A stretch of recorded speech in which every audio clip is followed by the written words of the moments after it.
A lady named Gwen arrives on a fantasy island to relive a moment from her past where she rejected a proposal from her ex, Alan. This time around, she accepts his proposal, but when she wakes up the next day, she realizes that 5 years have passed and she now has a baby named Lila. Because it's her dream life, Gwen looks happy with this, but things soon take a wrong turn when she sees Lila killing Alan. A few days earlier, a lady named Julia welcomes some guests to a place called Fantasy Island. The guests include 2 brothers, JD and Brax, as well as 2 ladies named Gwen and Melanie. A cop named Patrick is also among the group, and Julia congratulates them on winning the contest that brought them to the island. As Julia takes them inside a hotel, Melanie realizes that there's no cell service on the island. A man named Damon also watches them from behind the bushes where he's hiding. After entering the hotel, Julia tells Brax and JD to wait behind while the others are taken to their rooms. As Melanie gets to her room, she opens her bag and stares at a picture of herself and one of her male friends named Nick. When Gwen also gets to her room,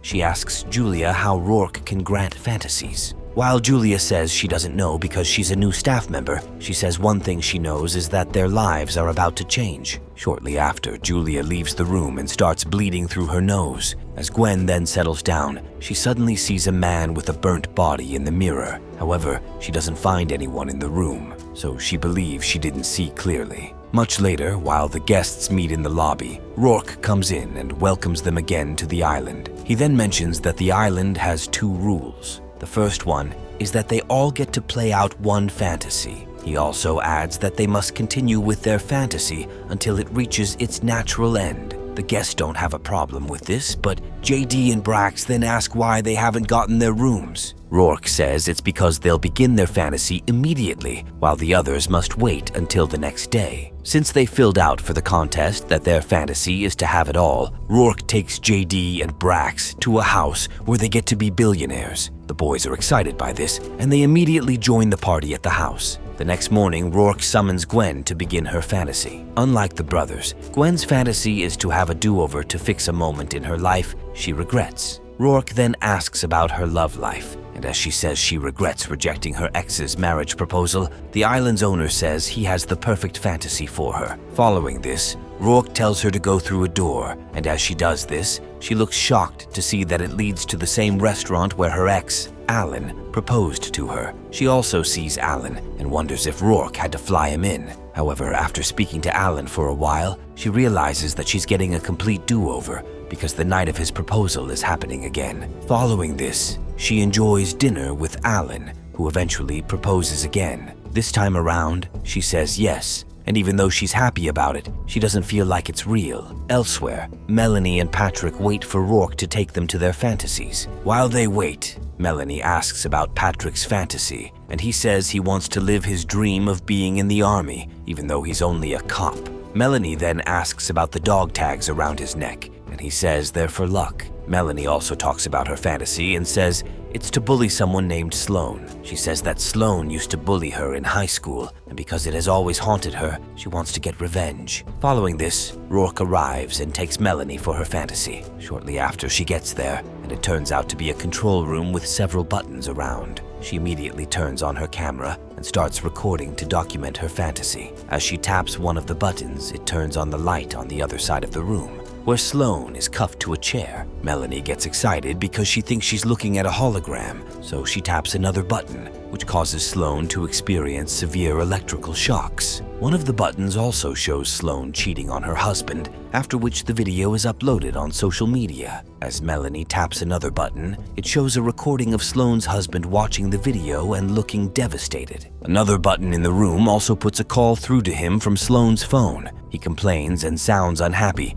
because he can't believe she cheated. However, as she doesn't respond, Sloan's husband asks if she's out cheating again since she hasn't been home in 2 days. Melanie then realizes that Sloan is missing and she's actually the one in the room. She immediately tries to call for Rourke, but no one answers her. Elsewhere, Rourke drops Patrick off in the woods and gives him some military gear, after which he says he'll know when his fantasy begins. As he's walking alone, Damon stops him and says that the island is not what it seems. Before he says more, he sees some soldiers coming, so he runs away. Patrick tries to follow him, but the soldiers stop him and ask who he is. Patrick thinks they're actors, so he says he's also a soldier. However, the men don't believe him and they decide to take him to meet their lieutenant so they'll know what to do with him. As he gets there, Patrick looks shocked to see that the lieutenant is his late dad, Sullivan. Before he understands what's happening, some enemy soldiers start shooting at him and Sullivan's team. One of the bullets grazes Patrick's arm, and as he realizes that what he's experiencing is real, he passes out.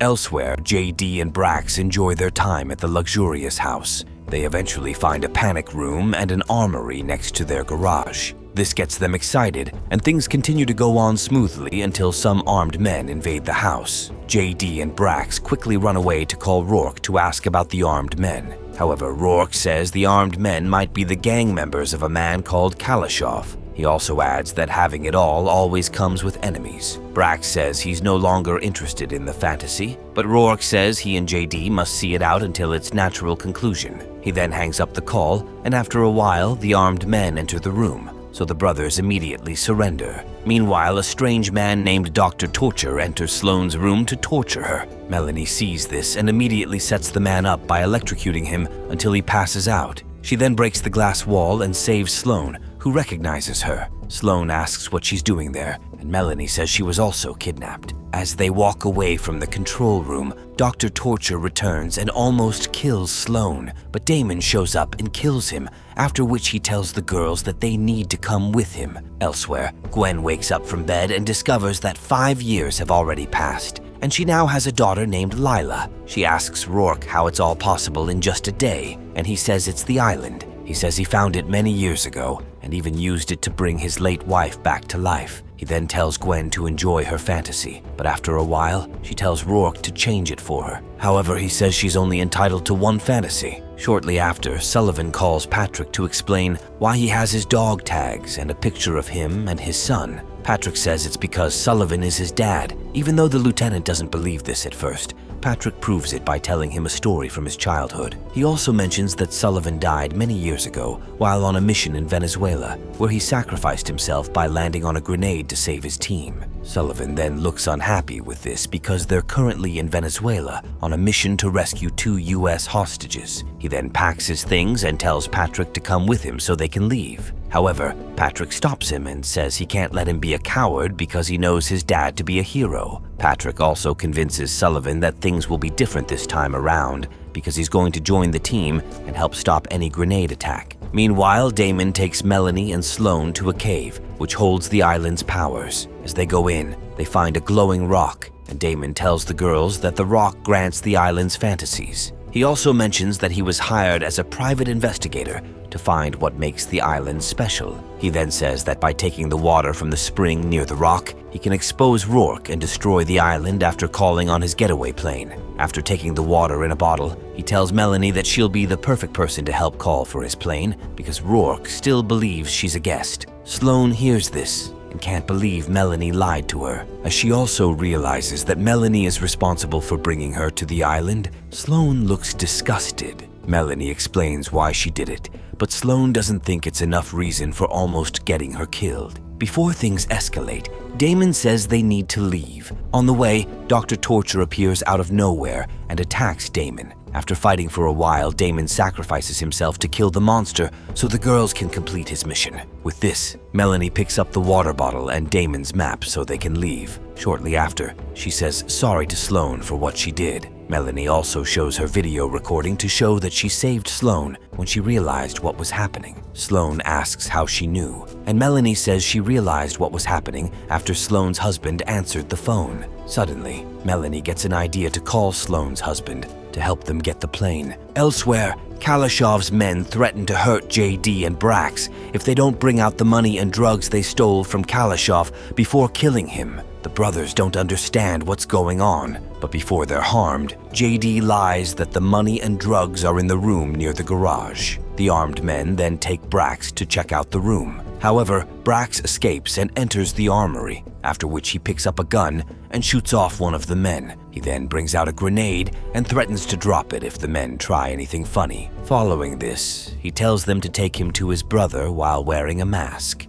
Meanwhile, Sullivan and his men arrive at the house, and it turns out that their mission is to save JD and Brax. As the soldiers enter the house, Patrick is asked to stay outside to stop any sign of an ambush. As he's keeping watch, he sees Brax leading Kalashov's men outside the garage with a grenade in hand. Since he knows a grenade is what kills his dad, Patrick confronts Brax while still not knowing who it is since he's wearing a mask. However, as Brax turns, he sees Patrick and asks what he's doing in his and his brother's fantasy. Patrick also asks if they're in Venezuela, but Brax says they're still on the island. As they both wonder what's happening, Kalashov's men attack them and steal the grenade. Meanwhile, Sullivan and his men have saved JD. While they're heading out, one of Kalashov's men tries to throw the grenade at the soldiers, but Patrick kills him, after which Brax picks the grenade before it drops. As they all look relieved, one of Kalashov's men suddenly wakes up and kills JD. The others also wake up, and as they shoot at the soldiers, Sullivan tells Patrick to leave with Brax, who looks devastated. Patrick then takes Brax away, as he also watches Sullivan get killed.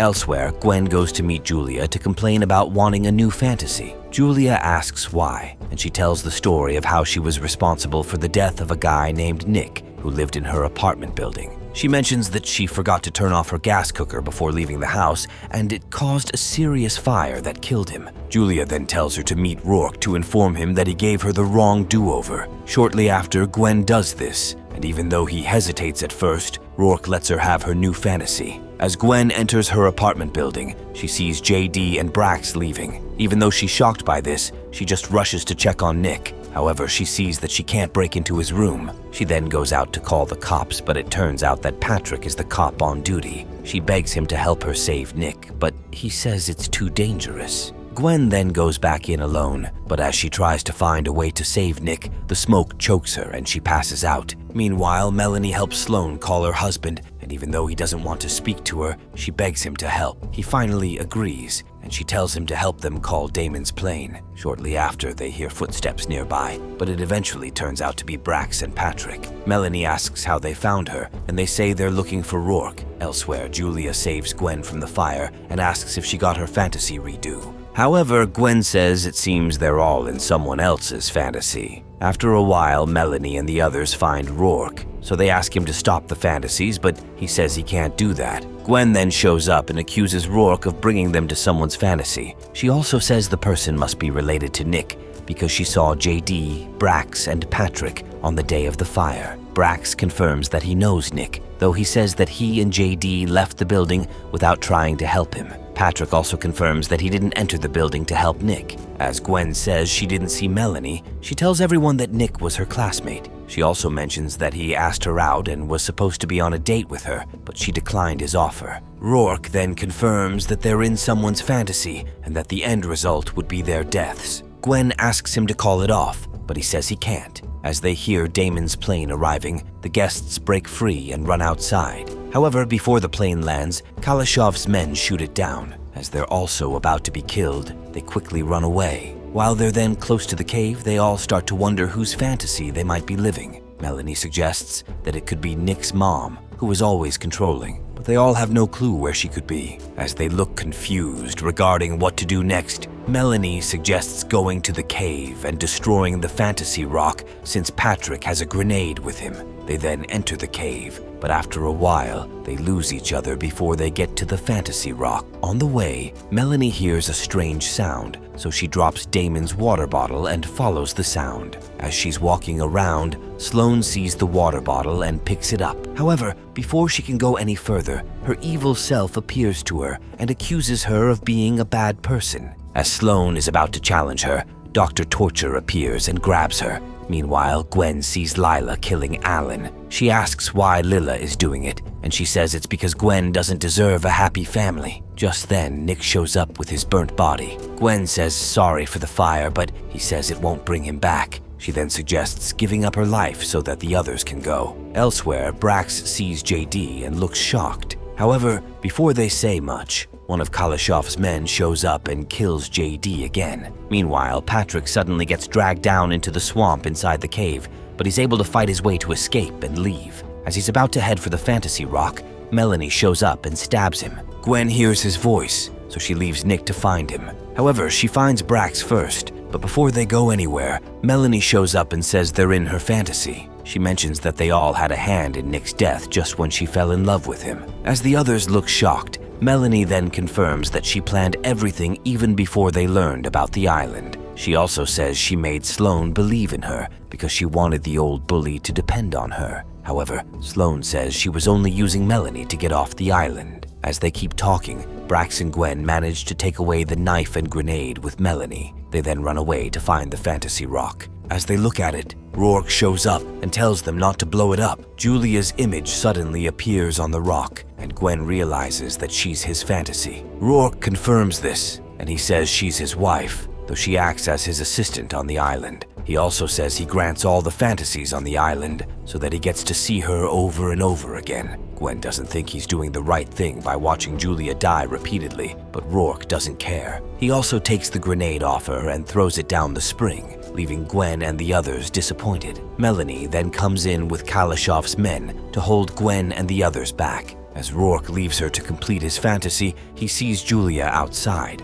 Her condition has now gotten worse, but she tells him to do something to help the guests. Rourke says he can't interfere with the island because he won't see her again, but she says it's the right thing to do. While Melanie is then about to kill the guests, Patrick comes in and tells her to leave the others and kill him instead because he could have saved Nick. Melanie jokes about him trying to make his fantasy real and be a hero like his father, but just then, Rourke returns. He says he forgot to mention that all his guests are entitled to a fantasy. Gwen looks at Sloane and tells her to drink from the water bottle to get a fantasy, since she's the only one who hasn't gotten one so far. Melanie jokes about it being something lame, but after Sloane drinks the water, she says her deepest desire is for Melanie to be with Nick forever. Just then, Nick drags her down the spring, but before she drowns, Melanie picks up the grenade and throws it back out. Patrick then tells everyone to leave, after which he jumps on it and dies while saving them. The next morning, Gwen, Sloane, and Brax prepare to leave the island. Before they enter the plane, Gwen asks what Rourke will do next, and he says he'll remain on the island and live without regrets. As Gwen and Sloane then get on the plane,